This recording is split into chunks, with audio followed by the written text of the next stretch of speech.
أعوذ بالله من الشيطان الرجيم. بسم الله الرحمن الرحيم.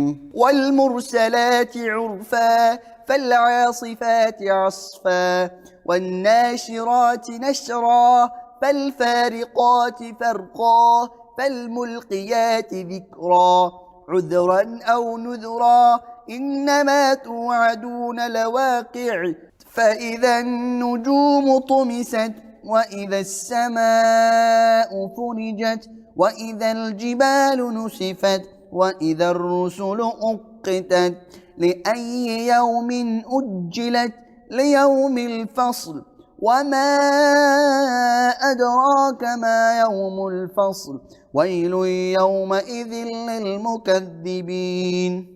ألم نهلك الأولين ثم نتبعهم الآخرين كذلك نفعل بالمجرمين ويل يومئذ للمكذبين. ألم نخلقكم من ماء مهين فجعلناه في قرار مكين إلى قدر معلوم فقدرنا فنعم القادرون ويل يومئذ للمكذبين.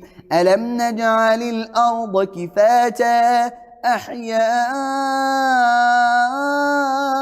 وأمواتا وجعلنا فيها رواسي شامخات وأسقيناكم ماء فراتا ويل يومئذ للمكذبين.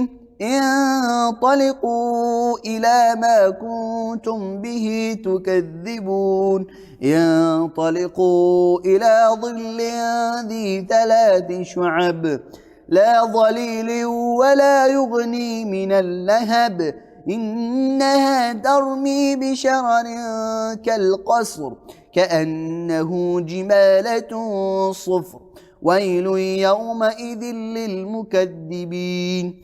هذا يوم لا ينطقون ولا يؤذن لهم فيعتذرون ويل يومئذ للمكذبين.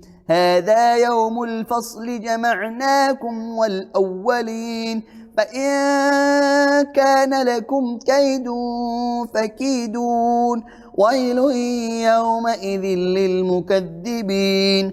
إن المتقين في ظلال وعيون وفواكه مما يشتهون كلوا واشربوا هنيئا بما كنتم تعملون إنا كذلك نجزي المحسنين ويل يومئذ للمكذبين. كلوا وتمتعوا قليلا إنكم مجرمون ويل يومئذ للمكذبين.